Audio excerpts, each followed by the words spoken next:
Muito boa noite a todos vocês que nos assistem. Mais um Lead Talks.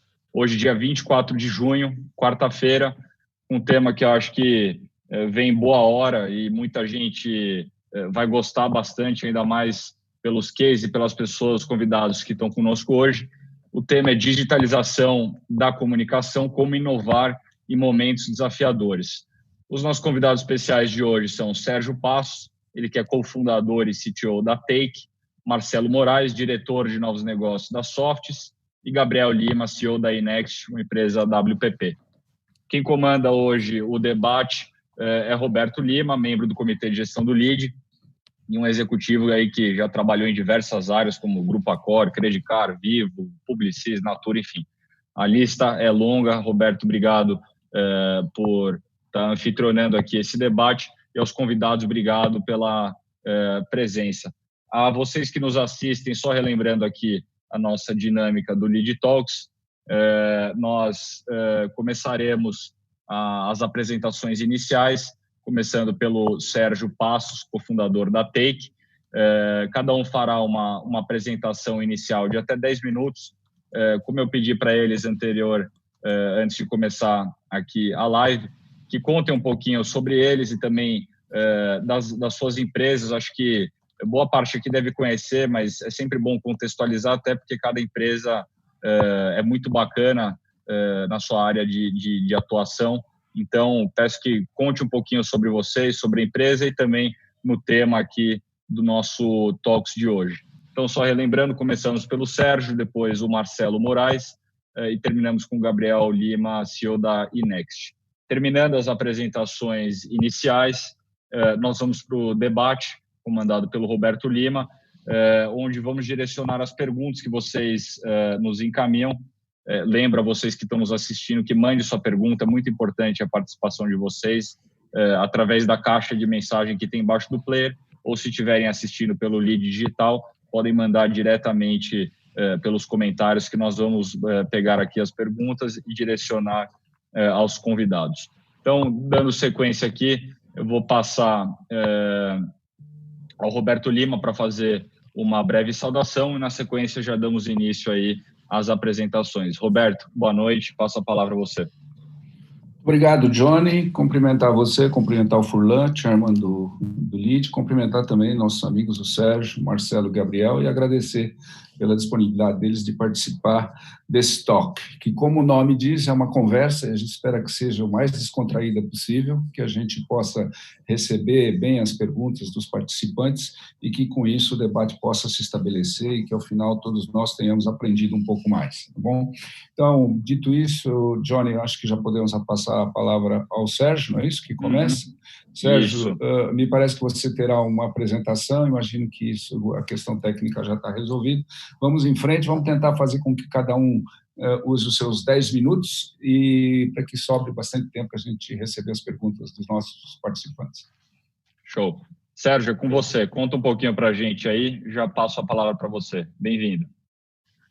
Obrigado, João. Obrigado, Roberto. Obrigado aí aos colegas que vão participar aí da discussão. Primeiro, agradecer aí a oportunidade de falar e até por ter essa moderação do Roberto. É um cara que eu admiro aí, a gente conhece bem a trajetória dele, a gente já se cruzou aí na história, aí, a nossa empresa, com o tempo aí que você liderou uma transformação aí na Vivo, então é sempre um prazer poder participar junto com você aqui. Eu queria começar falando um pouco sobre a empresa, né? Eu sou um dos sócios fundadores da Take. A Take, ela é uma empresa de 20 anos já, né? Na verdade, a gente vai completar 21 anos agora, no final do mês. E a gente tem no nosso DNA o propósito de aproximar as empresas, as marcas dos seus consumidores, principalmente através dos canais conversacionais, dos aplicativos de mensagem.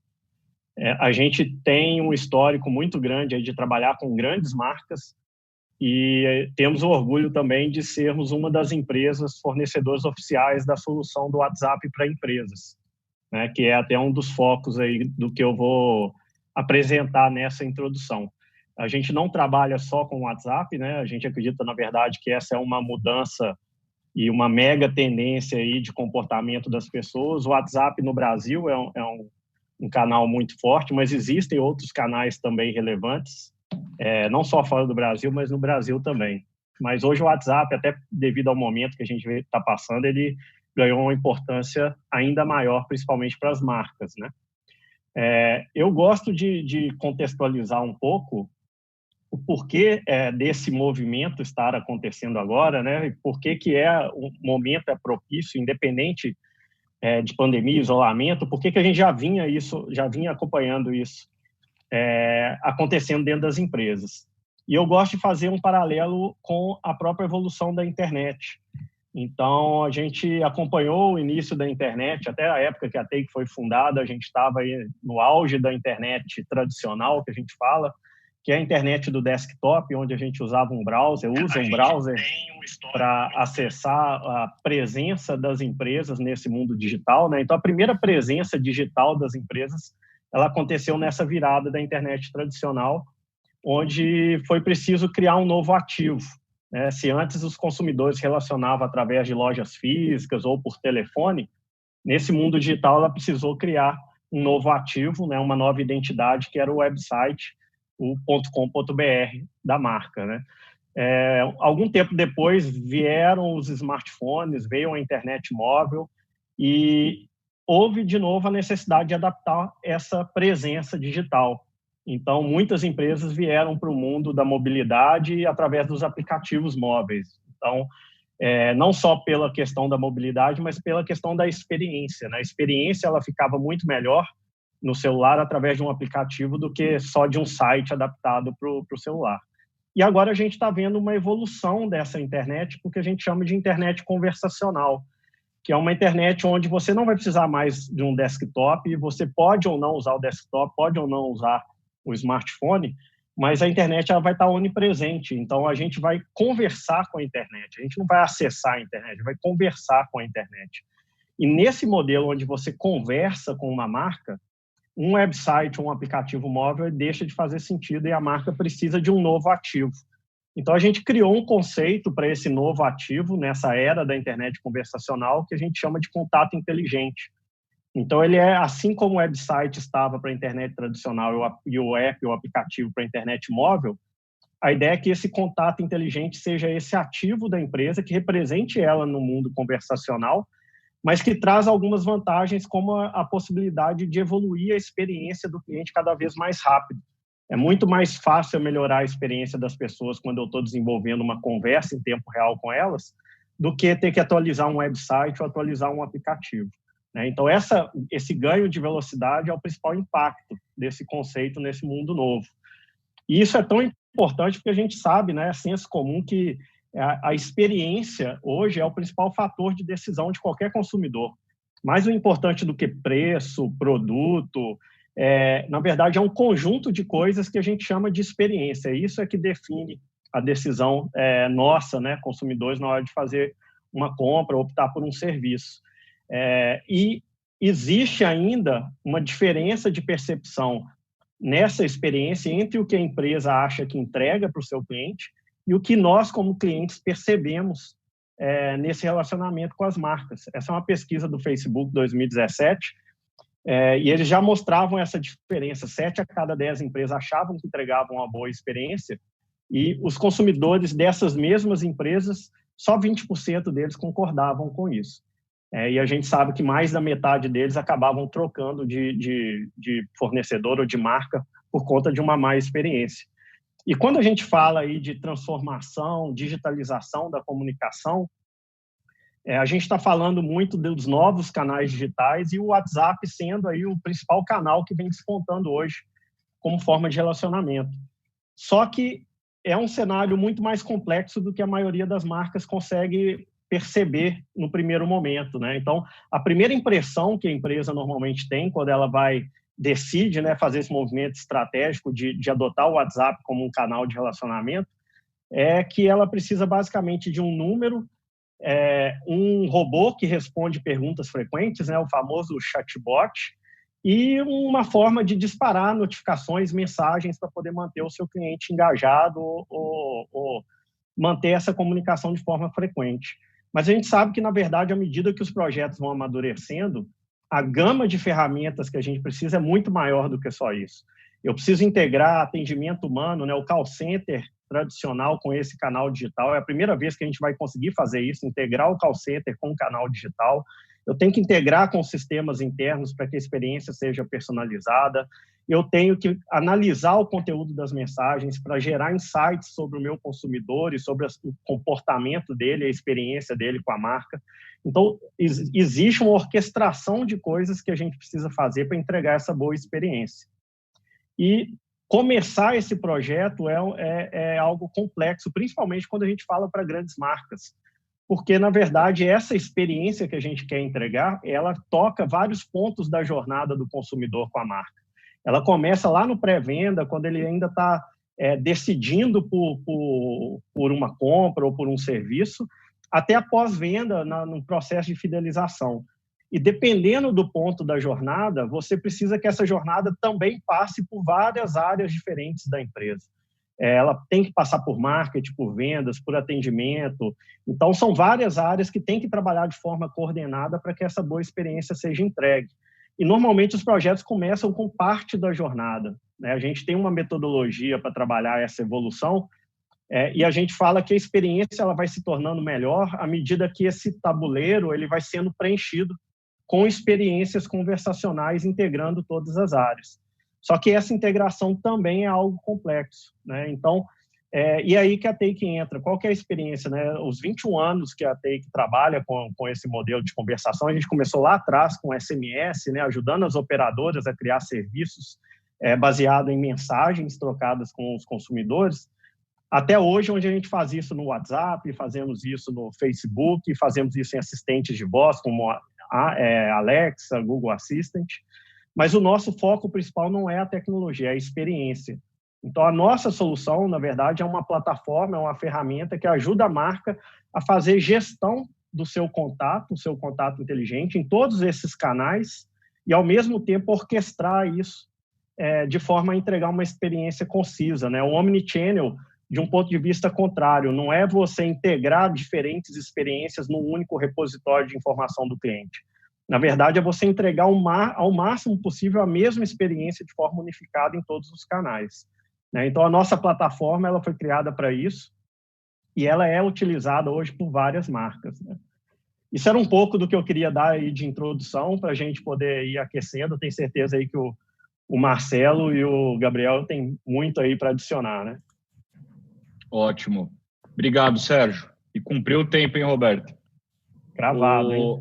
Eu vou passar agora já ao Marcelo Moraes. Vocês que nos assistem devem estar se perguntando, mas a Softs, o que a Softs vai falar? Mas o Marcelo, acho que tem um case, não um case, mas pode passar as movimentações que a Soft fez nos últimos meses, ele como diretor também de novos negócios.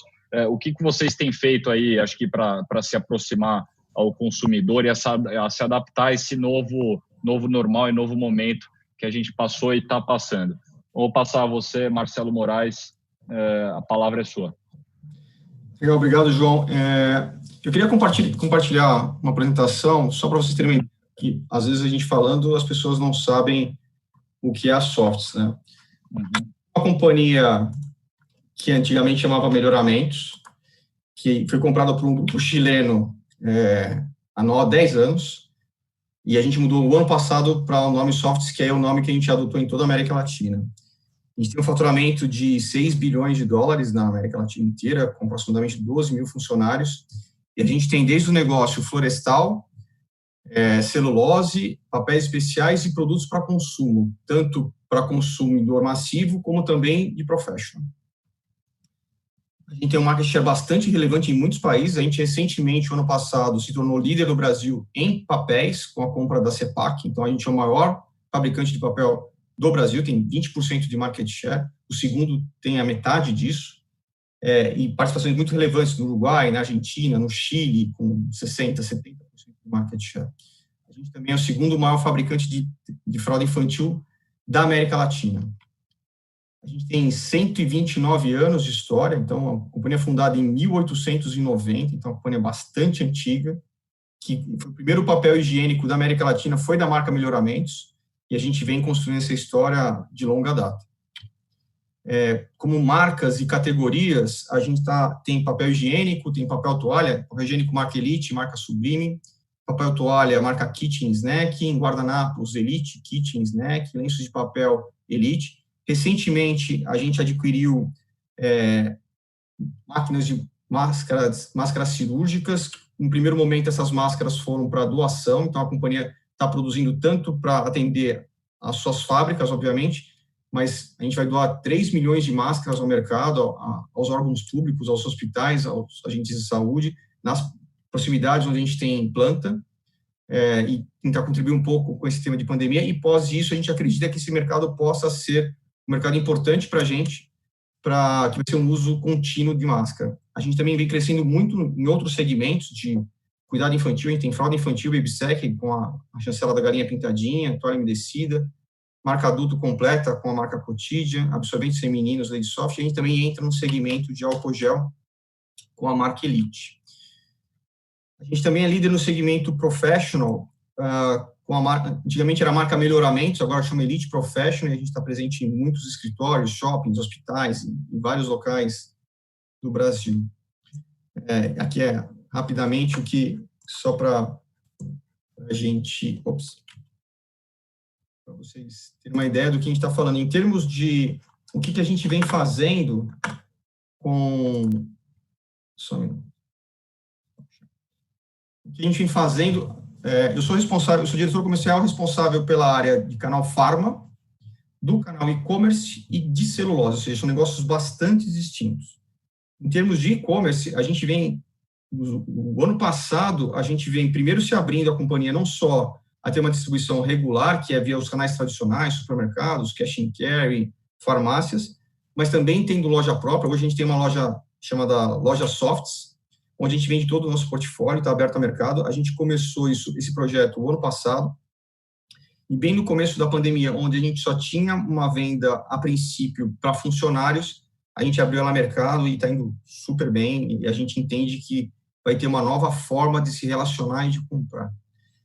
Pensando nos dois cenários, o que a gente tem hoje de atendimento, né, falando de consumo, a gente acredita que vai ter uma mudança drástica, não só em viagens, mas também como a gente se relaciona com os clientes, como a gente vai atender. Mídia, por exemplo, a gente tem destinando um montante importante para a mídia digital, porque as pessoas estão cada vez mais digitalizadas. Então, o mundo está mudando, e está mudando muito, muito rápido. Acho que esse é o principal ponto. Era isso, João. Ótimo, Marcelo.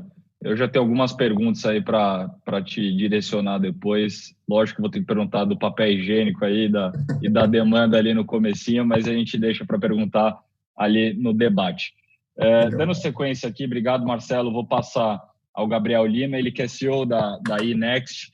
Gabriel, também vou te pedir que conte um pouquinho da iNext. Também vocês foram adquiridos, fizeram uma fusão aí com a WPP, se eu não me engano. Conta um pouquinho da iNext, o que vocês fazem e o que você pode passar de interessante aí para a gente do que aprendeu nesses últimos meses. Legal. Primeiramente, boa noite, pessoal. Muito obrigado. Obrigado pela oportunidade de poder conversar com vocês. A iNext, ela nasceu como uma consultoria lá nos idos de 2008, assim que eu deixei a B2W, que é uma empresa de negócios digitais aí, a maior empresa de comércio eletrônico do Brasil,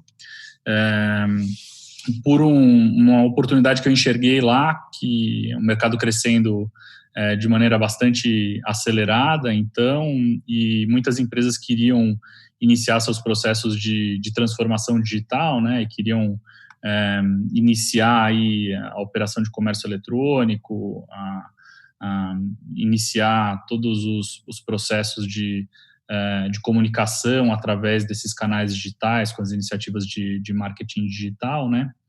E aí a gente teve uma trajetória bastante feliz, muito bem sucedida, e no ano de 2017 a gente foi adquirido pela WPP. A WPP é um dos maiores grupos de comunicação do mundo, uma empresa inglesa, e eles sempre tiveram a sua estratégia de negócio aí pautada nos canais tradicionais de comunicação, principalmente TV, rádio. São donos de algumas das maiores agências de publicidade do Brasil, como Young Rubicon, Ogilvy, entre outras. E eles entenderam que cada vez mais, né, o processo de comunicação e o processo de convencimento e engajamento aí dos consumidores, né, desde a ativação até a conversão, vai acontecer através das mídias digitais, e vai passar fundamentalmente tanto pela parte transacional quanto pela parte relacional, que são cada vez mais inerentes desse ambiente, né, seja através do comércio eletrônico, seja através de iniciativas de CRM, e aí eles adquiriram o nosso negócio para ajudar a potencializar esse tipo de experiência e entrega para as empresas do grupo, né. E eu acabei, não tenho uma apresentação, mas eu queria fazer uma breve explanação aí de qual que é a nossa visão com relação a esse ambiente que a gente está vivendo hoje, né, e as formas pelas quais a gente pode trabalhar aí os processos de comunicação dentro das empresas para passar por essa tormenta que a gente está vivendo, né? Então, primeiramente, quando a gente faz uma análise dos modelos de negócios, a gente costuma dividir as empresas em três blocos, fundamentalmente. Uma que são aquelas que a gente considera que são as empresas offline, que elas não têm uma estratégia de comunicação online, elas fazem muito pouco uso dos dados de maneira efetiva, para poder transformar eles em ações. Eles não têm uma operação de comércio eletrônico, ou seja, de fato, você não consegue encontrar eles no ambiente da internet.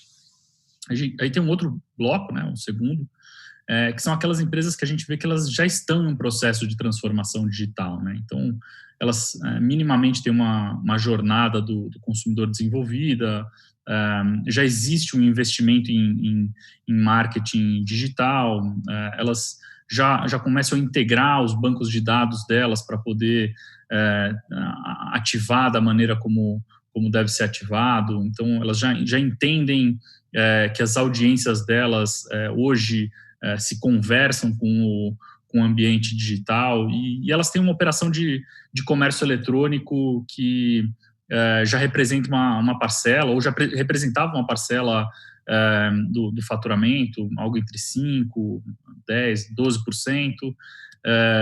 E então, elas já, de alguma maneira ou de outra, já têm os princípios daquilo que faz com que uma organização se transforme para olhar essa capacidade digital, né? E por fim, aquelas empresas que elas são nativas digitais, né? Ou seja, elas já nasceram nesse ambiente, nesse universo, muitas delas conhecidas inicialmente como startups, e que, grosso modo, essa é a forma como elas têm sido tratadas, mas que hoje já tem representatividade para não serem consideradas mais uma startup, né? Mas a forma como a gente caracteriza elas é que elas já nasceram provendo uma jornada para o consumidor, cujos touch points digitais eles já são maduros, eles já entendem essa personalização e toda a influência dos dados para poder garantir uma entrega de conteúdo de qualidade e uma comunicação que consiga engajar e converter dentro do ambiente digital. E elas já têm, principalmente, culturas e processos dentro da organização que acabam provendo o necessário para que a organização consiga caminhar nesse sentido, né? E o que a gente tem visto dessas organizações é que elas cada vez mais estão tentando mesclar os limites entre o online e o offline, né? Então, as empresas que a gente enxerga como aquelas que estão em processo de transformação digital estão tentando ir para esse ambiente digital, enquanto que aquelas que estão no ambiente digital, que já nasceram no ambiente digital, estão galgando mais espaços no mundo físico, né? E aí, quando a gente coloca isso em perspectiva da situação que a gente está vivendo atualmente, obviamente que aquelas que são as consideradas nativas digitais, elas já têm uma vantagem em cima das outras, por conta das medidas de isolamento social que são necessárias para a contenção do vírus, e fazem com que o ambiente digital seja potencializado, né? E aí, posto isso, as empresas que de fato vão ter desafios aí para serem construídos no processo de comunicação são aquelas que são as offline e as em transformação.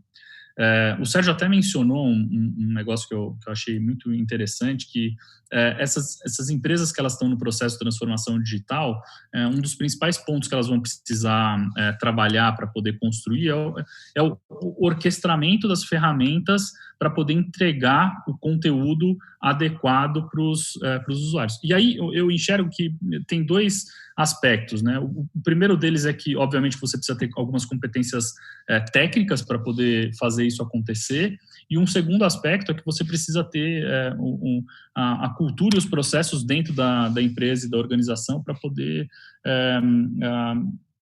fazer o uso dessas ferramentas e conseguir exprimir o processo de comunicação digital, né? E para finalizar, eu acho que a gente vive num momento para essas empresas que é único para que elas consigam, de fato, rejuvenescer as marcas delas. Então, muitas dessas empresas que estavam em processo de transformação digital, mas que estavam relegando aí o seu potencial, o Covid está ajudando a capturar essa demanda reprimida das marcas delas e faz com que elas tenham que fazer isso, né? Então, a oportunidade para que a gente inicie esse processo de comunicação e amadureça esse processo de comunicação dentro do ambiente digital para essas empresas, ele é ímpar, né? E eu acho que esse são os principais aspectos aí que eu queria comentar, e deve ter dado o meu tempo, né? Obrigado, Gabriel. Já vou passar então a você, Roberto, para a gente abrir aí para perguntas. De novo, eu lembro a vocês, primeiro aos que estão assistindo, que mandem suas perguntas na caixa de diálogo ali, que nós vamos direcionar aqui. E a vocês, nossos convidados estão aqui hoje, canal aberto, microfone aberto. Se quiserem fazer uma pergunta um para o outro, fazer uma observação, é só falar, não precisa levantar a mão, nada, tá? Roberto, passo para você. Sérgio, Marcelo, Gabriel? Ok? Sérgio, Marcelo, Gabriel, em primeiro lugar, obrigado por essa apresentação, realmente muito interessante, e acho que são apresentações bastante complementares. Tem uma pergunta para a gente lançar o debate, que a gente acompanha um pouco o que tem acontecido no Brasil e lá fora, em termos de digitalização de empresas, e quer me parecer que esse processo se passa de forma mais intensa ou menos intensa, dependendo do setor. Vocês acham que tem um setor que se beneficiou mais da digitalização? Será que esse setor seria o varejo? Ou, se não, qual seria o setor que até agora tem demonstrado mais aptidão para fazer as transformações e começarem a se relacionar com seus clientes através do digital? Se o Gabriel quiser pegar essa pergunta, ele foi o último a falar, pode ficar com o Gabriel.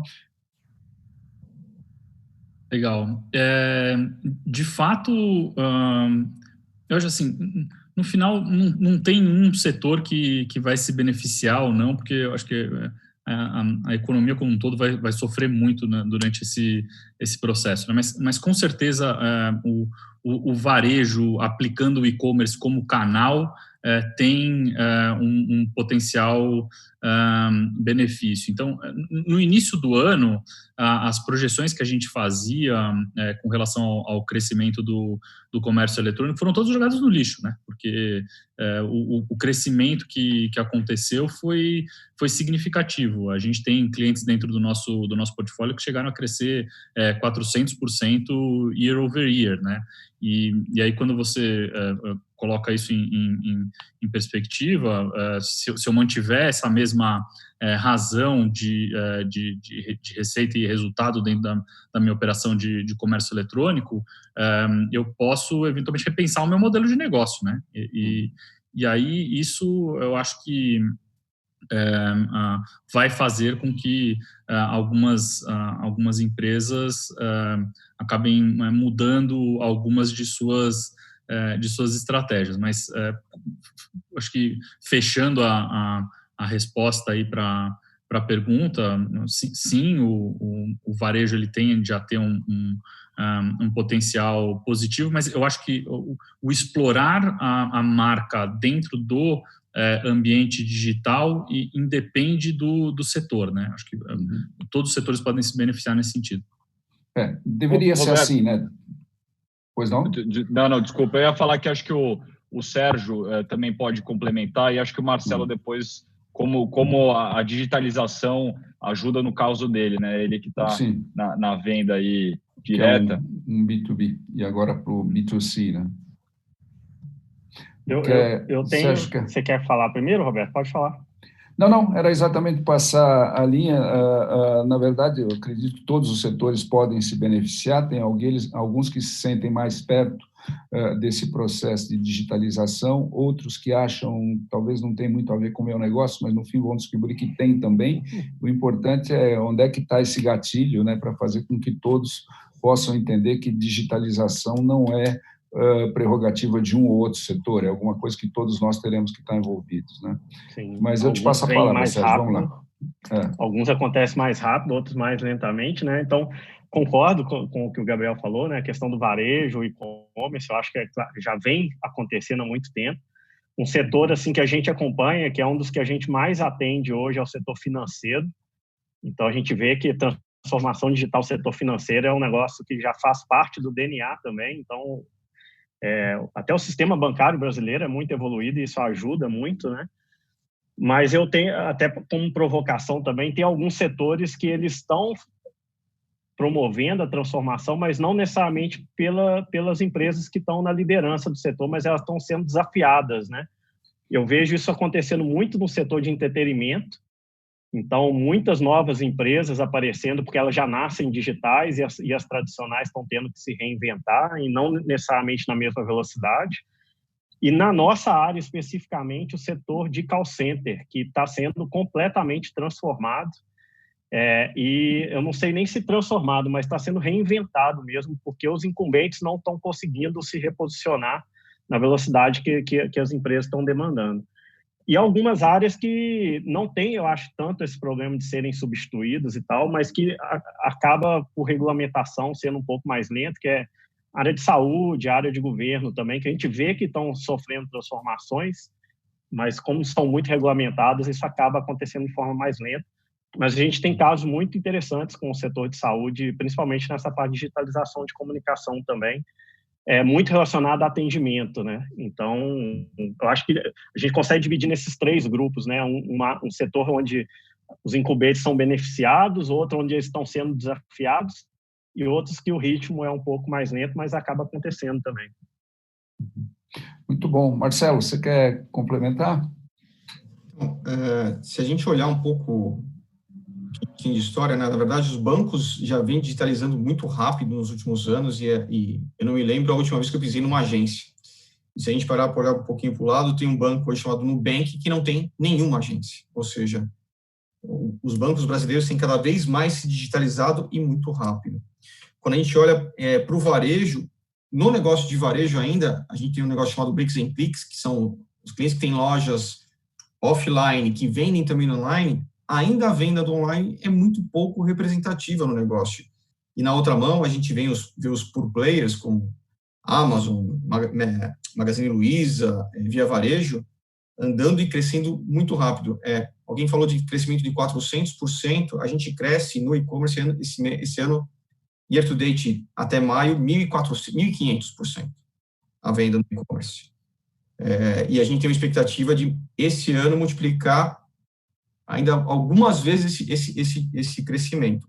Então, a transformação veio de uma forma antagônica. E um pouco que está acontecendo com o mercado de entretenimento, televisão, falando de Netflix e de TVs convencionais, tem acontecido também muito no varejo, que é as plataformas de marketplaces se tornando, na verdade, clientes puros, né? É a inversão. Então, o mercado vai se transformar completamente, não só os que já são digitais, que a gente vê uma Amazon, por exemplo, abrindo lojas físicas, mas também os que são físicos, tendo braços diferentes, como, por exemplo, o Mercado Livre, que até então era somente um marketplace, e agora passa a ter também ser um player, né? Ele vai também comprar e vender Mercado Livre. Então, essa transformação chegou em todos os lugares. Te ouvindo falar, a gente percebe que aquela máxima de que nos momentos de crise é que acontecem as grandes decisões, as grandes modificações, as grandes descobertas e tudo isso.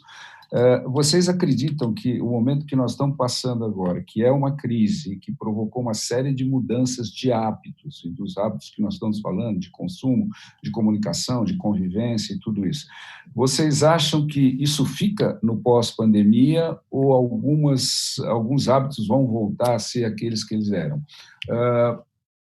Sérgio, você quer falar? Claro, com certeza.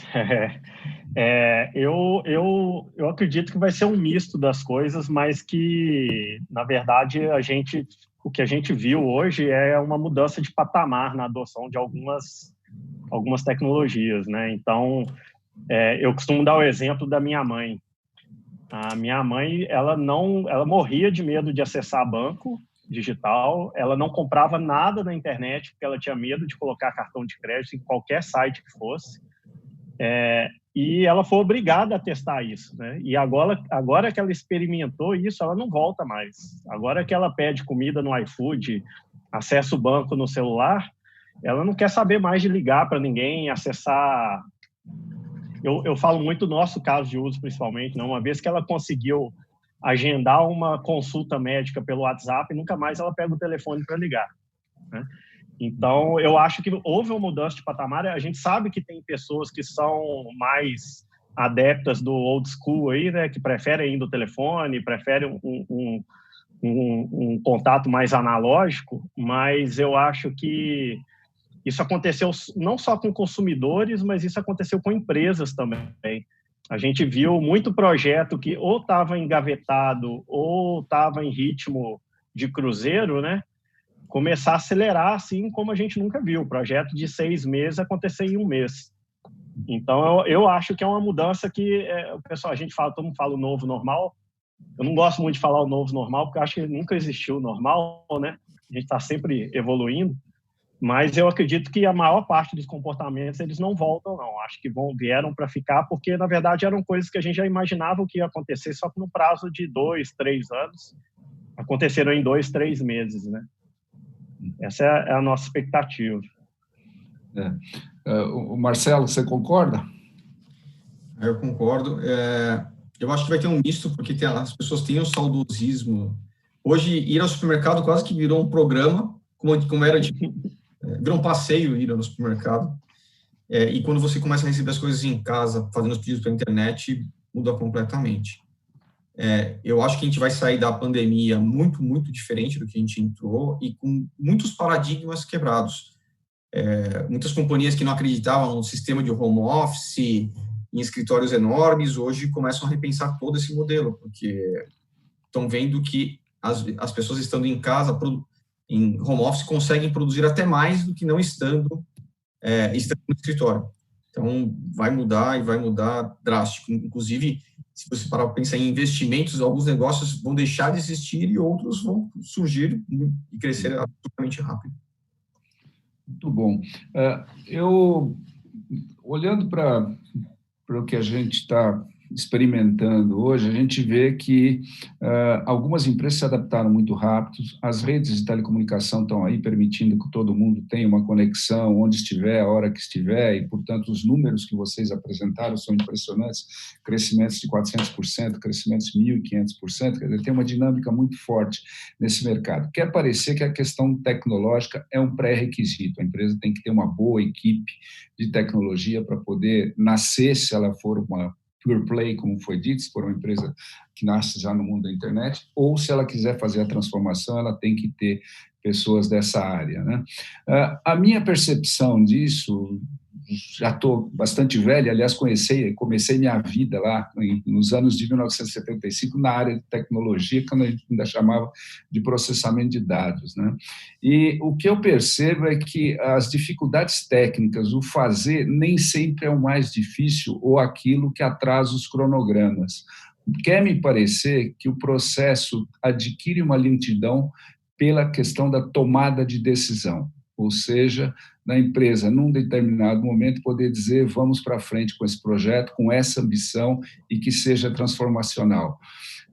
Gabriel, você que analisa muito aí as lideranças da tecnologia no Brasil, no mercado de e-commerce, tudo isso, aliás, depois seria interessante você falar do segundo livro que você já está lançando agora aqui no Brasil. Você percebe nas empresas que existe uma certa demora, uma dificuldade em tomar decisões e que essa dificuldade desaparece um pouco no momento da crise? Legal, Roberto. Muito obrigado pela pergunta. Eu acho que, assim... Roberto, eu posso dar uma emenda na sua pergunta? É o Luiz Furlan aqui. Claro, por favor. Então, nós estamos na beira do advento do 5G no Brasil, né? Que já começou em outros países. Tudo isso que vocês estão falando, dessas alterações, vocês estão analisando já que salto vai ter com o 5G?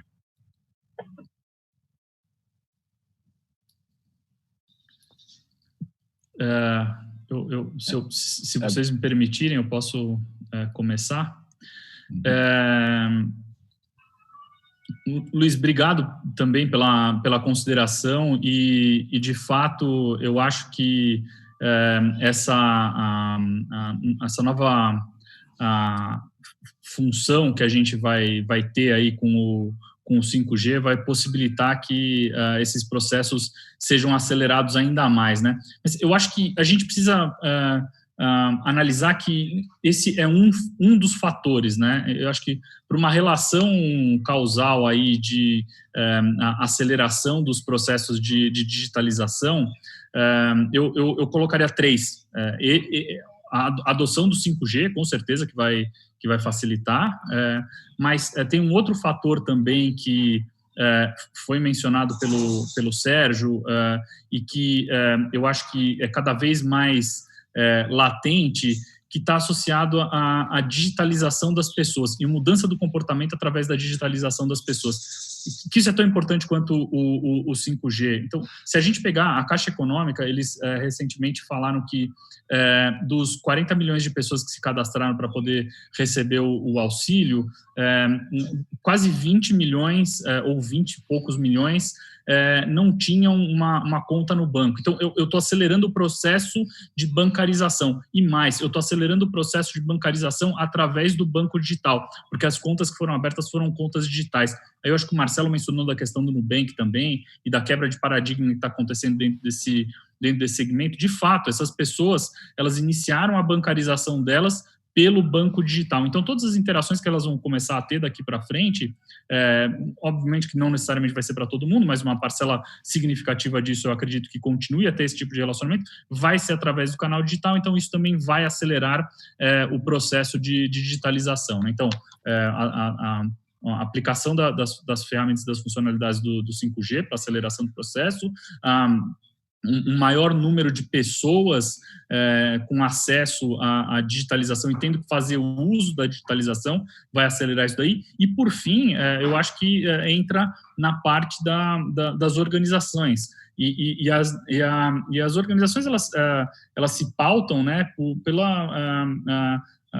pelas necessidades dos consumidores e dos clientes. Então, elas vão acabar aderindo a isso e tendo que passar por um processo mais acelerado de transformação por conta das mudanças do comportamento dos consumidores, né? E aí, acho que fazendo o gancho com a pergunta que o Roberto fez, eu gosto de estudar muito o que leva, né, as organizações a serem bem-sucedidas e outras a não serem tão bem-sucedidas dentro desse ambiente digital, né? E o que eu vejo é que a tecnologia, no final do dia, ela é disponível para todos. Então, é uma questão de você conseguir comprá-las e você ter a decisão da tecnologia certa. E aí, o que faz com que eu consiga me diferenciar é um pouco do que o Roberto falou mesmo, da capacidade de eu tomar a decisão para a aplicação da tecnologia que foi adotada, né? Então, eu consegui construir dentro da minha organização ritos e culturas para que o meu processo de digitalização aconteça é tão importante quanto a tecnologia. E aí eu acho que, eventualmente, o Marcelo e o Sérgio podem, não sei se concordam com o que eu estou falando, ou podem até complementar, né? Marcelo, você quer complementar, né? Sim, eu acho que tem um fator, tem todo o tema obviamente, de tecnologia, e a gente vê que, se a gente pensasse anos atrás, quando saiu o celular, seria impossível a gente estar fazendo o que a gente está fazendo agora. A gente só consegue fazer isso graças ao 4G, graças à fibra, enfim, a evolução da tecnologia. Então, cada vez mais a gente vai ter mais recursos para estar presente estando ausente, vamos chamar assim, sem ter o calor humano. E acho que tem um fator primordial, que é decisão. Tudo depende da liderança da empresa, tudo depende de quão importante a liderança faz da digitalização, porque é muito simples você permanecer da mesma forma que você era antes, só que você vê que você fica improdutivo e deixa de ser competitivo no final do dia, se você não evolui para muitas atividades repetitivas para que você automatize o máximo que você pode. Então, são as duas coisas. Não adianta nada você ter um baita no sistema, a gente tem um SAP, por exemplo, na companhia, se você não usar a plenitude dessa ferramenta, tudo que ela pode te dar. Então, tem que ter ferramenta e tem que ter decisão de usar a ferramenta de uma forma, eu diria que disciplinar, militar até, para que você consiga lograr tudo que você precisa. Eu acho que você foi claríssimo. É a questão de ter a coragem de tomar a decisão e saber que será uma transformação, que em toda transformação tem áreas que se valorizam, tem áreas que têm que ser reorganizadas e tudo isso. Nem sempre é uma decisão fácil na empresa, uma empresa que teve muito sucesso usando seus meios tradicionais, às vezes fazer a transformação é uma decisão difícil, né? Mas, ao que parece, a crise tem feito com que várias decisões que tinham projetos já pensados para um dia no futuro aceleraram seus processos. Eu ouvi falar de empresas que implantam plataformas de e-commerce que tinham lá processos parados há 6 meses e que em 15 dias, por exemplo, colocaram uma rede de farmácia na Colômbia no ar, vendendo o seu e-commerce e já atingindo um percentual muito elevado das vendas, né? Essa questão da tomada de decisão me parece importante. Eu não sei se o Sérgio, na experiência dele com os clientes, como é que é essa história? Os projetos, às vezes, demoram muito tempo e quando a coisa aperta, aí a decisão é tomada rapidamente, Sérgio? Aí acelera muito, né? Isso aí ficou muito claro esses dias. Eu até comentei, não consegui comentar muito por causa do tempo lá na apresentação, mas uma das coisas que a gente destaca lá nesse conceito que a gente criou do contato inteligente é a questão de mindset, que na verdade é um pouco que vocês estão falando. A transformação digital, ela começa da cultura da empresa, né? Acho que começa lá na tomada de decisão, mas ela passa pela empresa como um todo. E a gente gosta muito desse termo do mindset software, que é o que mostra um pouco dessa cultura da agilidade versus aquela cultura do waterfall, da cascata, né? Então, a cultura de testar, validar a hipótese, reagir rápido e aprender rápido com os erros. E uma comparação que a gente faz muito aí usando até o histórico aí de telefonia celular, a razão, a principal razão de hoje a gente pensar em telefone, a primeira coisa que vem na nossa cabeça é Apple, só que há 13 anos atrás, quando a gente pensava em telefone, vinha na nossa cabeça Nokia. né? E como é que uma Nokia, uma gigante do tamanho que era, ela simplesmente desaparece? É porque ela trabalhava com mindset de hardware, que é o oposto do mindset software, né? Ela não conseguia implementar feedbacks e testes e validações rápidas, porque ela basicamente vendia um hardware super complexo. Qualquer melhoria na experiência, ela tinha que substituir o hardware. A Apple não, a Apple ela vendia um hardware, mas ela, na verdade, já estava vendendo um software, né? E ela conseguia melhorar a experiência com o update de software de forma muito mais rápida. Então, esse mindset é que a empresa em transformação ela tem que ter também, de conseguir evoluir de forma rápida. Roberto, se você me permitir, eu queria só complementar aí nessa pergunta também, se for dar uma dica, até por experiência própria, acho que o que o Sérgio falou é 100% verdade. Acho que o maior desafio quando uma empresa quer digitalizar, inovar, é o mindset de todos, é a cultura interna, é você conseguir implementar aquilo, normalmente é muito difícil. E a gente viu, acho que o que essa pandemia e tudo trouxe é um modelo muito mais ágil aí dentro das empresas. E a dica que eu deixo é assim, quer inovar, fazer uma coisa diferente, tira do papel e faz. Perca o medo de errar e faça, senão ele vai ficar estagnado o tempo todo. E talvez até o Marcelo pode comentar, a Softs e a empresa chilena, enfim, você colocou ali na sua apresentação, tem 120 anos, se não me falha aqui a memória, 129 anos. Qual que é a dificuldade, como você que está na área de novos negócios, como que faz na hora de implementar alguma mudança aí digital ou inovadora lá dentro? Acho que seria interessante se pudesse comentar. João, tudo depende, de novo, acho que o tema de pessoas, na verdade, por mais que a gente está falando de digitalização, o mundo ainda precisa de gente, e gente que queira. Então, a liderança tem que estar comprometida e focada mais do que em digitalizar, em evoluir e dar um passo, em errar rápido para corrigir rápido, porque se ficar esperando que as coisas vão passar, elas não vão. Então, é se antecipar aos problemas e tomar decisão o quanto antes, e se erra e reaja, e não fica simplesmente, vou me fingir de morto e não vou deixar fazer nada. Sua companhia, como você falou, é centenária. Pense numa companhia que até poucos anos atrás era uma companhia super tradicional, super offline, e teve que mudar, e vem mudando drasticamente nos últimos 10 anos, todo o mindset, completamente. A gente é produtor de celulose, um dos maiores produtores de celulose mundial.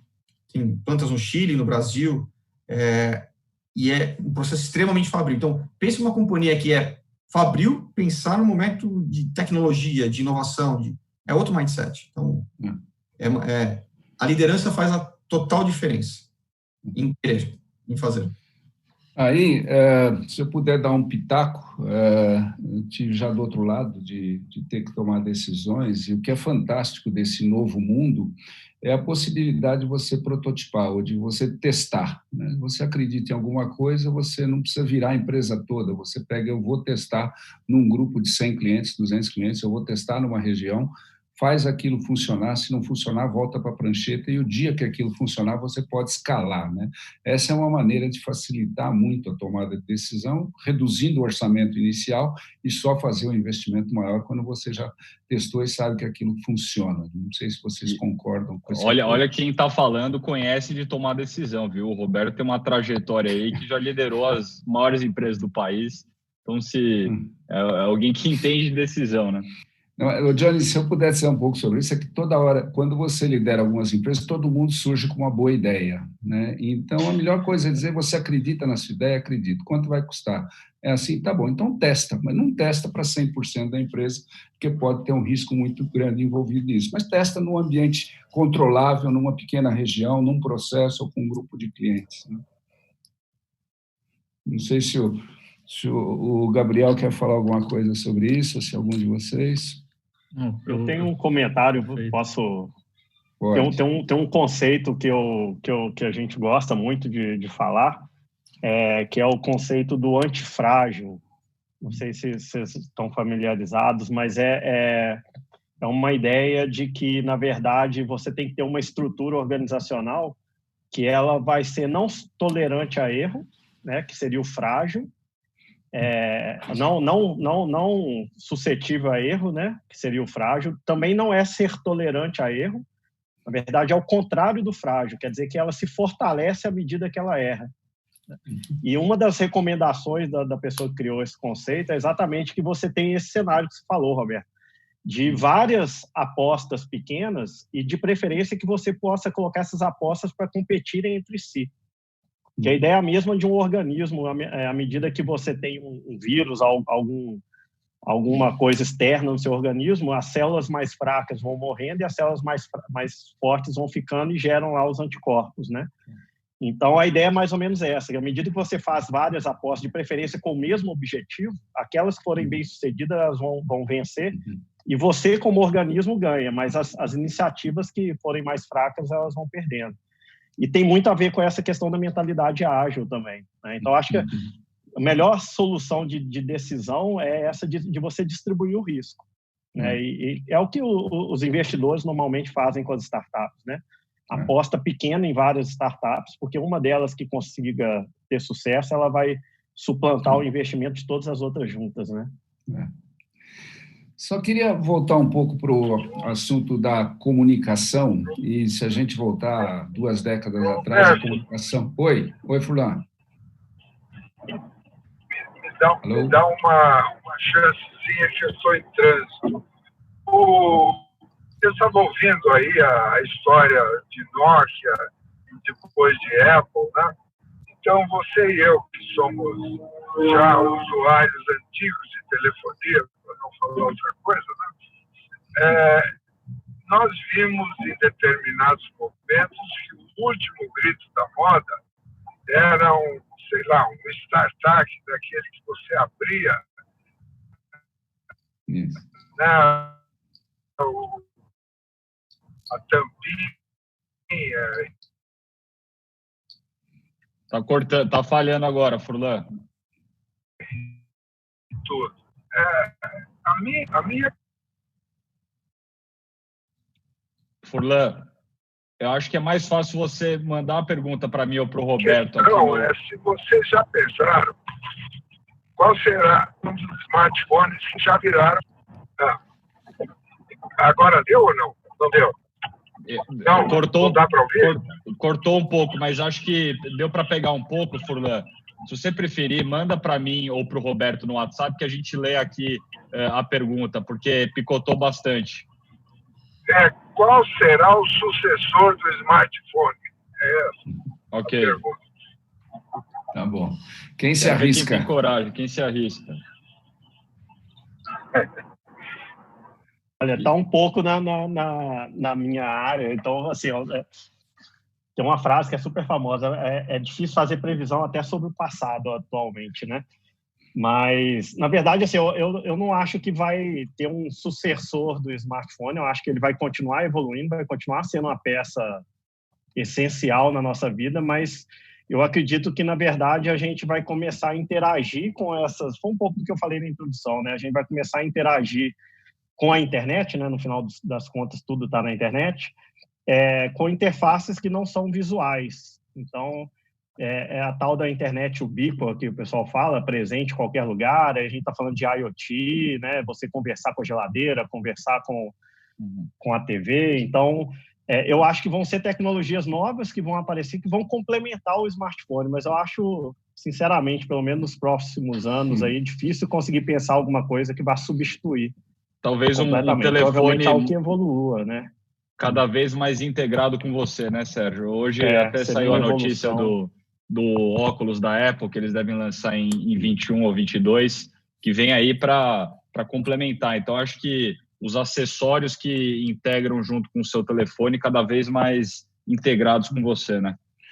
Eu acho que, Johnny, é muito bom você lembrar isso. Tem 2 palavras que vão ficar nas cabeças das pessoas depois dessa crise. Uma é saúde e a outra é tecnologia. Muita gente se aproximou da saúde e todos passaram a se preocupar muito mais com saúde, né? E eu para tentar ajudar na resposta à pergunta do Furlan, eu tenho a impressão que sim, os smartphones, chamados smartphones, vão evoluir muito e eles vão estar cada vez mais conectados a wearables que vão medir nível de oxigenação, pulsação, pressão sanguínea, essas coisas todas, se o setor de saúde responder como a gente imagina que vai responder. E essas tecnologias estão todas disponíveis.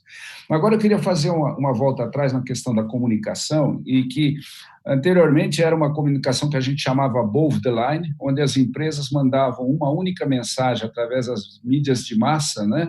Televisão, rádio, jornal, e não segmentava nada. Era a mesma mensagem para todo mundo, independentemente do perfil de quem fosse ler, né? O grande mudança, quando a gente começou a falar do below the line, ou da comunicação direta com os clientes, é que a mensagem passou a ser mais dirigida, começou a existir um processo de segmentação, e aí a gente começou a conversar mais diretamente com o cliente. No momento seguinte, a transação com o cliente começou a ser feita digitalmente. E a transação, ela cria relação, ou seja, a sua relação com o cliente já se confunde. O momento da compra tem que ser um momento de boa experiência. Aquilo já é uma comunicação da qualidade da empresa, da qualidade do seu serviço, da preocupação que ela tem com o cliente. E o terceiro ponto é que isso gera muita informação que permite você conhecer cada vez mais do cliente, e você sabe guardar e organizar essas informações, né? Então, a minha pergunta é, essa passagem foi tão rápida que talvez a gente não tenha percebido que hoje já nem se pensa mais em ficar fora da comunicação digital, porque você não teria o canal de retorno, ou seja, aquilo que o cliente está te dizendo no momento em que está usando as suas plataformas. Se vocês puderem comentar um pouco, vamos começar pelo Marcelo. E aí, Roberto, acho que bem oportuna a sua colocação. Primeiro porque até um tempo atrás, aí, pegando o tema de mídia, né, de comunicação massiva que a gente tinha, que era uma TV aberta, onde você só recebia e não transmitia. E você acertava em qualquer lugar. E hoje, com a mídia online, com a mídia digital, você pode ser super, hiper assertivo qual público, qual target, qual especificação você quer atingir e ter mídia de performance efetivamente, ou seja, a mídia passa a ser uma ferramenta de venda real, de construção de marca, obviamente, mas também de ferramenta real de venda. Só uma brincadeira à parte, falando do futuro do smartphone, que pena que acabaram os desenhos dos Jetsons, né? Porque muito do que eles fizeram nos anos 80 se concretizou basicamente quase tudo. Podia ter uma versão nova para dar umas ideias para a gente. Mas, e aí, brincadeiras à parte, o tema da mídia vai estar cada vez mais ela direcionada e se a gente pensar num outro campo, que é o tema de universidades, as cadeiras de Data Analytics cada vez crescem muito mais, porque você tem tanta informação, que você consegue capturar, mas você também precisa saber como utilizar toda essa informação, que é muito rica, e você tem muito recurso e muito dinheiro que você pode economizar usando todos os dados que você captura, dependendo como você interage com o seu consumidor. Isso mesmo.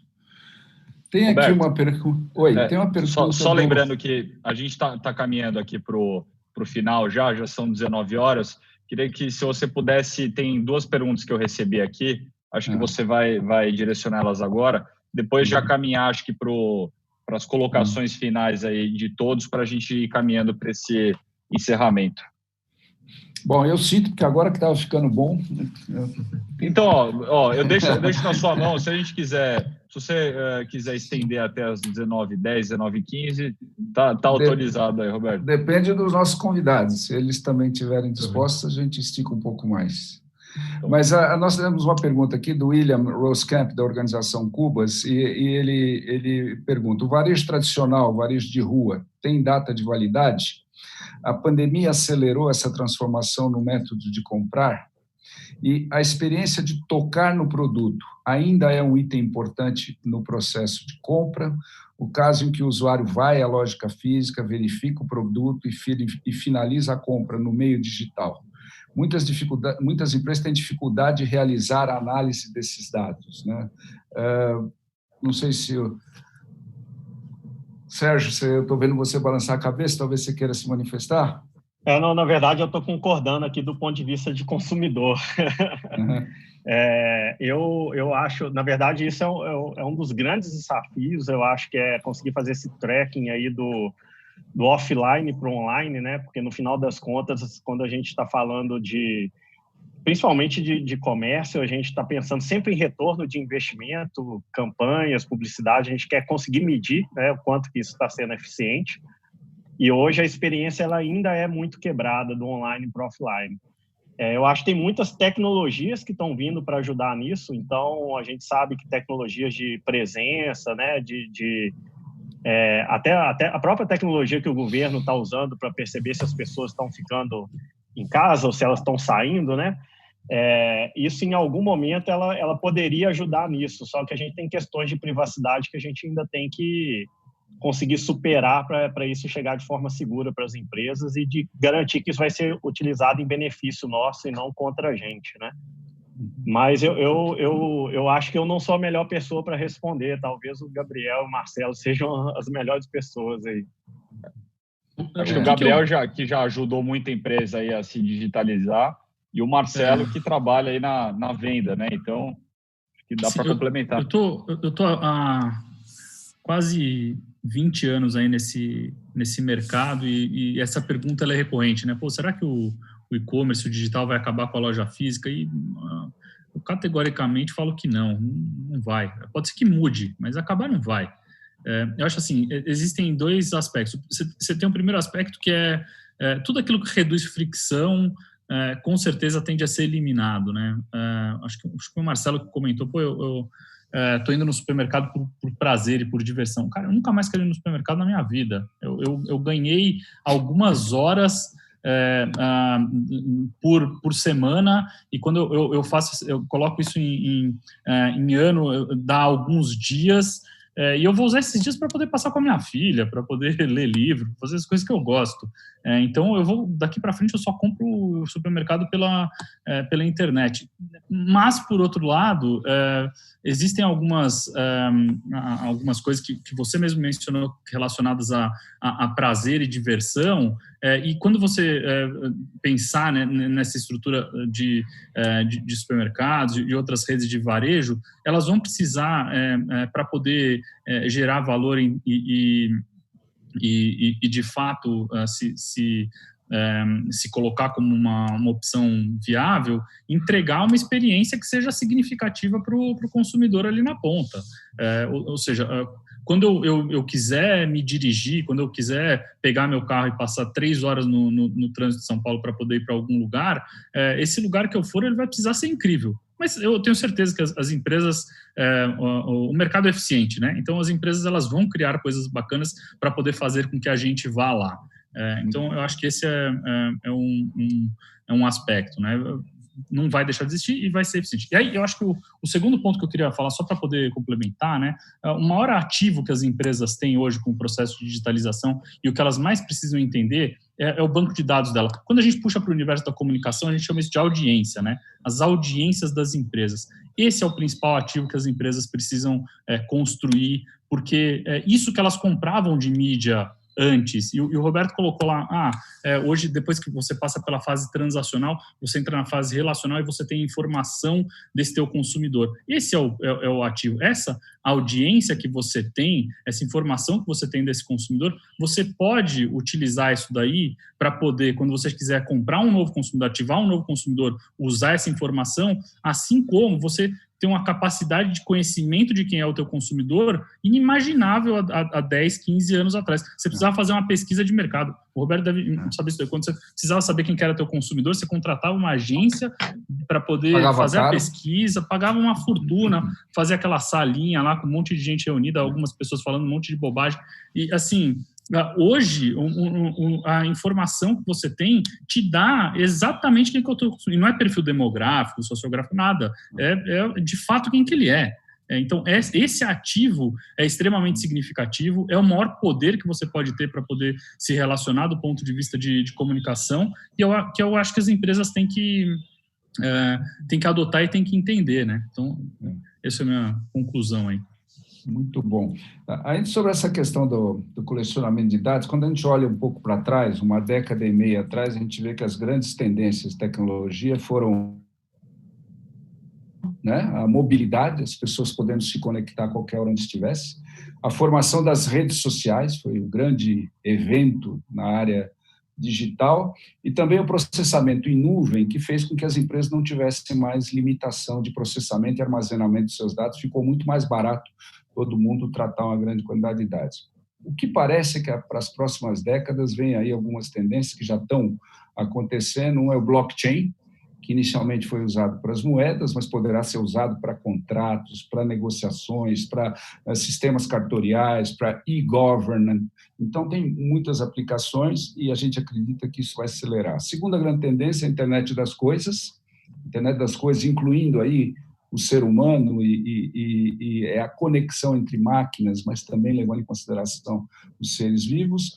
E a terceira, que essa me parece que é a que está mais acelerada, que é a inteligência artificial. E parte daquilo que você estava dizendo, que é essa capacidade que as empresas têm hoje de armazenar dados. Inteligência artificial faz com que cada vez mais as empresas tenham a capacidade de entender o comportamento de cada indivíduo, ele mesmo, nos seus hábitos diários e tudo isso, para poder fazer ofertas adequadas. Primeiro, vocês concordam com isso, que inteligência artificial veio para ficar e para as empresas não é mais uma questão de eu quero ter, é uma necessidade? Segundo, quando que isso vai esbarrar nas questões de sigilo e de proteção de dados, coisas desse tipo? Marcelo, quer falar alguma coisa?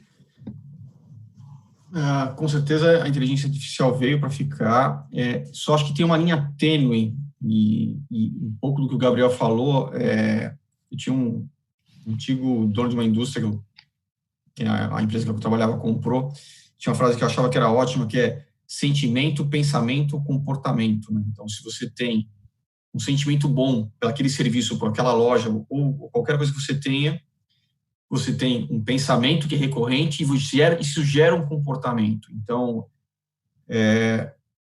isso tudo, uma preocupação só que eu tenho com o tema do excesso de digitalização ou também da inteligência artificial é que ela não consegue cobrir todos os pontos. E a coisa mais irritante que tem é você ligar numa URA e você não ser atendido porque não tem ninguém para te atender e ninguém te dá resposta. Então, isso pode ser excelente por um lado, mas também pode se tornar um enorme risco dependendo da experiência que você gera para o seu cliente, para o seu consumidor.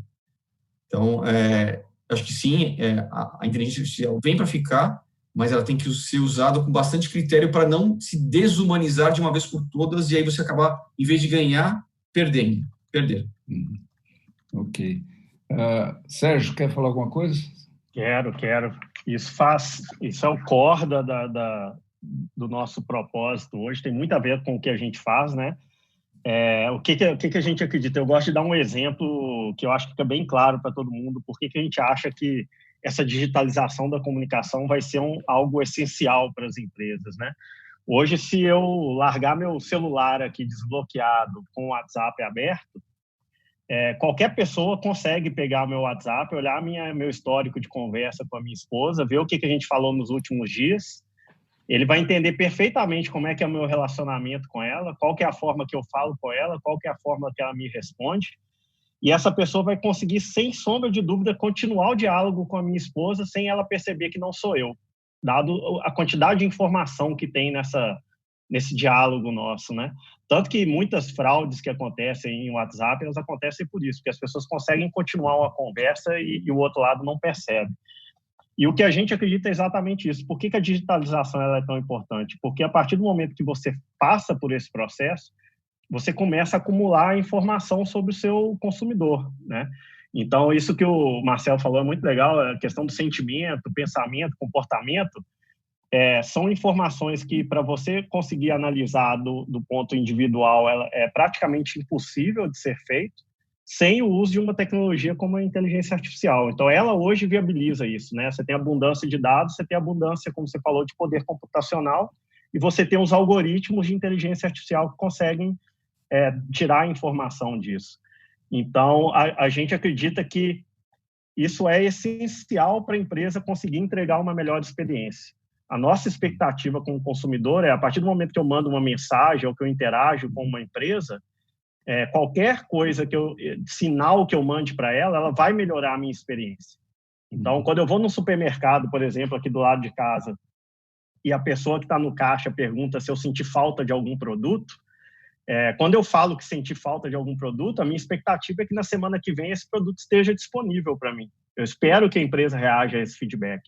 E isso tem tudo a ver também com o mindset software que eu falei antes, que é essa capacidade de pegar o feedback. E pela primeira vez, a gente está entregando uma folha de papel em branco para o consumidor para ele dar qualquer tipo de feedback para a empresa. Quando a gente fala de um canal como o WhatsApp, eu não estou limitando o que o meu cliente pode falar comigo, ele pode escrever literalmente qualquer coisa para mim, e ele espera que eu consiga compreender. E sem o uso de inteligência artificial, eu não consigo fazer isso. Né? Então, só que hoje a gente tem tudo na mão que é necessário para isso. Né? Ainda tem mais uma perguntinha que veio de um participante, mas no final das contas, digital ou não digital, o que importa para as empresas que terão sucesso é o seu propósito, a sua ética, os seus princípios, a maneira como ela vai usar esse arsenal de informações que ela tiver, né? E saber que o sigilo é muito importante, mas que, às vezes, o sigilo tem que ser quebrado. Por exemplo, se o sigilo que o Hospital Albert Einstein tem sobre todos os meus dados médicos e de exames por que passei, se eu sofrer um acidente fora do Brasil, eu vou querer que alguém tenha acesso a esse protocolo, apesar de ser a coisa mais íntima que eu tenho, né? Então, vai depender da postura de cada organização, a maneira como ela vai trabalhar sobre esses dados, que serão cada vez mais abundantes, porque aquilo que era um WhatsApp virou um chatbot, e hoje você faz transações e as informações vão ficar lá. Nós temos uma última pergunta do Arnold Correia, da ATMO Digital, que pergunta, simplesmente eu gostaria de ter vocês três respondendo, e eu vou mexer um pouco na pergunta dele, a pergunta dele é como vocês têm feito para se comunicar com as suas equipes em larga escala nesse período de pandemia. Mas quando eu estou pedindo autorização para ele para mexer na pergunta, assim, e vocês faziam assim antes? Não. Marcelo, quer começar? Posso começar. Eu conheço o Arnold por ocasião. E a gente tem feito, não só utilizando ferramentas do próprio Google, como o Hangouts, que a gente usa bastante, e aí fala com toda a equipe ao mesmo tempo, como também a gente tem feito comunicações em TV da própria Atmo, que faz esse tipo de ação, onde a gente faz uma TV comunicando 100% da equipe, estamos falando de mais de 400 pessoas em nível Brasil, ao mesmo tempo, não só equipes de comercial, mas também todas as equipes de fábrica, de direção e todo mundo. Ou seja, você consegue ter uma comunicação única e fluida sem se deslocar. A gente tem 5 fábricas no Brasil, em estado, desde Pernambuco até Rio Grande do Sul, no Paraná, sem se deslocar absurdamente. Então, você se torna absurdamente mais eficaz nesse tipo de comunicação e com interação. Você consegue interagir. Você ganha muito tempo. Falando de tempo do supermercado, eu gosto do supermercado porque eu gosto de cozinhar, então eu gosto de ver os legumes, eu gosto de escolher. Então não vou delegar para o Rappi e para o Corner Shop fazer isso para mim. Não vou. Muito bom, Marcelo, obrigado. Viu? Gabriel, você quer falar um pouco sobre essa sua comunicação com as suas equipes? Como é que você está fazendo? Como é que você fazia antes? Alguma coisa mudou? Legal.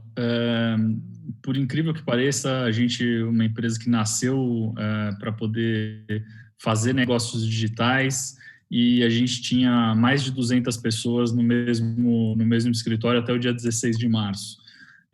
Então, assim, a gente passou por um processo de digitalização dentro do nosso negócio também, que se provou extremamente bem sucedido. A gente tem algumas métricas que a gente acompanha de performance e aumentou 3 pontos percentuais o nível de entrega dos nossos colaboradores depois que a gente partiu para o ambiente remoto, o que é extremamente significativo. Então, assim, a gente adotou alguns ritos e alguns protocolos de calls diários, de touch points, definição das ferramentas de comunicação, gravamos vídeo com os processos para onboarding de novos colaboradores e para que colaboradores pudessem tirar dúvidas de como é que funcionam as nossas práticas. E estamos hoje com uma organização 100% remota. O nosso contrato de aluguel vencia no mês de junho, nós não renovamos, fizemos o decommissioning aí do nosso escritório, e a gente só está pensando agora em voltar alugar um novo lugar. A gente ficava na Berrine ali, a gente não sabe onde que a gente vai ficar, mas vai ser um modelo de escritório completamente diferente. A gente quer propiciar um negócio muito mais parecido com o que é um Starbucks do ponto de vista de experiência, do que era um banco do ponto de vista de baia. Então, acho que esse que é essas são as lições aprendidas aí do nosso processo de comunicação e organização do escritório. Muito interessante, muito interessante. Sérgio, vamos lá? Legal. Pois é, a nossa história é um pouco diferente, porque a gente já trabalhava um pouco, não completamente home office, mas a gente já tinha um modelo mais flexível, né? As pessoas, à medida que elas tinham necessidade, elas podiam trabalhar em home office. Então, a gente já tinha uma estrutura de comunicação para isso. A gente tem uma ferramenta interna, por exemplo, de chat, né? Uma ferramenta corporativa de chat. A gente já tinha e já fazia uso de uma ferramenta de videoconferência, então foi algo natural para a gente. Não foi na velocidade que a gente com certeza faria, né? A gente virou a empresa aí 400 pessoas para home office de um dia para outro. Mas foi te falar que a gente teve mais dificuldade com o offline do que com o online. A gente percebeu que a maioria dos colaboradores nossos, eles não estavam com a infraestrutura necessária para trabalhar de casa.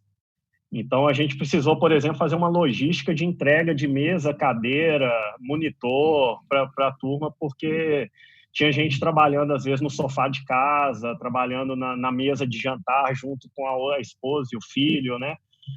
Estudando. A gente fez então, isso também, sério. Precisaram fazer, né? Eu acho que o offline deu muito mais trabalho do que o online para a gente, no caso específico, mas a gente também está repensando. A gente não tinha um modelo 100% home office, a gente está repensando isso. E a gente está repensando o modelo de espaço físico. A gente trabalha num escritório compartilhado, né? Num modelo onde a gente tem um andar só nosso, mas administrado por uma empresa terceira. E a gente está vendo se faz sentido ainda isso, né? Provavelmente, o nosso time não vai voltar completamente para o modelo físico. Talvez no pior dos casos, a gente tenha algum modelo de rodízio bem parecido aí com o que vocês falaram, mas a gente está repensando muita coisa aí de espaço físico hoje. Muito bom. Johnny, antes de eu devolver a palavra a você, eu queria dar ao Ricardo a palavra para ele falar para a gente do livro que ele está lançando, se o lançamento não aconteceu, quando é que acontece, onde acontece, e que ele convide os participantes para estar lá na noite de autógrafo. Né? O Gabriel, né? O Gabriel, falei, me desculpe se eu errei. Imagina. Muito obrigado, Roberto. Então, o livro se chama Líderes Digitais. Para quem quiser acessar, é líderesdigitais.com. Eu estou numa discussão com a editora ainda se a gente vai fazer o lançamento em alguma livraria ou se a gente vai fazer o lançamento 100% virtual. Eu estou tendendo a fazer o lançamento 100% virtual, que ele vai acontecer no início de julho. O livro ele trata aí desses aspectos relacionados à liderança para negócios digitais, né? E acho que ele é muito bem-vindo nesse momento para ajudar aí as organizações e as lideranças, né? Muito bom. Bom, gente, obrigado pela oportunidade de estar com vocês. Devolvo a palavra para o Johnny e para o Furlan e registro aqui a minha satisfação de voltar a esse tema que eu gosto muito. Obrigado, Roberto. Furlan, se quiser deixar uma mensagem aos que vocês estão nos assistindo, o Furlan estava nos acompanhando, ele estava em trânsito, mas eu sei, conhecendo ele estava prestando atenção em tudo que a gente estava conversando aqui. Furlan, se você quiser deixar aí um abraço. Olha, eu, depois da provocação que veio sobre os Jetsons, eu fiquei imaginando, Johnny, como é que nós vamos fazer uma nova série. Eu pensei o seguinte, olha, veja que são coisas viáveis já hoje. Implanta um chip no cérebro que ele te dá já realidade virtual. Então, você não precisa ler no smartphone nada, porque já aparece na sua cabeça o que tem que ler e as imagens também. Ao mesmo tempo, você pode ter essa questão que o Roberto levantou, do prontuário médico, informações relevantes, isso também já está dentro da sua cabeça. Para onde você vai, está ali o negócio. E eu só não resolvi ainda a coisa do transporte, porque O que tinha nos Jetsons ainda não se consubstanciou completamente de ter aquele voadorzinho que levava a criança na escola, que descia por um guindaste, qualquer coisa assim. Mas eu acho que seria uma boa coisa para a gente pensar, né, e provocar isso, porque realmente o que vocês falaram hoje contribuiu muito para agitar o pensamento e ficar imaginando eu daqui alguns anos com um chipzinho da cabeça, porque carregar smartphone, as mulheres que põem no bolso de trás da calça, e aí vem alguém e rouba, né? Isso aí, para mim, isso aí tem vida curta, hein? Eu não sei exatamente o que vai acontecer, mas certamente, para quem começou com tijolão, vai ser fichinha mudar para alguma coisa que não tenha que carregar simplesmente e nem ter que pôr fone de ouvido. Então, gostei muito, aprendi com vocês mais uma vez, espero que os nossos associados do LEAD tenham gostado, e a você, Roberto, que é um craque no assunto, né? Eu acho que numa dessas eu vou convidar você como palestrante. E aí, agora que o Johnny já pegou a embocadura da corneta e sabe tocar sozinho a coordenação, não é? Nós vamos ter você para contar a evolução da tecnologia na minha história pessoal. By Roberto Lima, Oliveira Lima. Eu venho do tempo do cartão. Eu venho do tempo do cartão perfurado. Vai ser uma louca história. Putz, e você sabe que na Sadia nós temos até hoje no Museu da Sadia uma máquina de IBM de ponto. A primeira máquina de ponto de funcionários é IBM, está lá no museu em Concórdia. É isso aí. Acho que você levantou até um ponto aqui para a gente fazer um talk. A gente pode até convidar o Sérgio, o Marcelo e o Gabriel também, mas conduzido pelo Roberto Lima, para a gente falar um pouco aí de futurismo, aí, de coisas que podem vir aí no futuro, novas tecnologias, o que já está caminhando internacionalmente nesses polos de inovação. Acho que vale um talks aí para a gente falar o que tem de mais novo aí pelo mundo. Então, para a gente não se estender mais aqui... Ô, Johnny, agora comer uma pizza virtual não vai dar. Quem sabe? Vamos ver. Vai que tem aí alguma solução aí fora. Startup de pizza virtual. Vai ter impressora de pizza. Chama o iFood. Agradecer ao Sérgio, ao Marcelo e ao Gabriel por toparem aqui bater esse papo conosco. Foi muito, muito bacana, deu para aprender e a repercussão foi positiva. O pessoal que assistiu gostou muito. Agradecer você, Roberto, por estar aqui conosco mais uma vez, tornando aí esse debate de forma brilhante. Ao Furlan, que hoje não pôde estar com a câmera o tempo todo, mas estava ali acompanhando a gente. Obrigado, Furlan, sempre presente conosco, apoiando. E a vocês que nos assistiram, mais um Lead Talks, obrigado, espero que tenha sido informativo para você que nos acompanha. E lembrar que na sexta-feira, dia 26 agora, teremos nosso Lead Live com o secretário de Turismo do Estado de São Paulo, Vinícius Lumertz, para falar da retomada do turismo. Acho que muita gente também está querendo saber como que isso vai ser. Então, deixar aí mais uma vez um agradecimento a vocês, nossos convidados especiais, e a vocês que nos assistiram até agora. Uma boa noite e um bom resto de semana a todos aí. Tchau, obrigado, boa noite. Boa noite. Obrigado.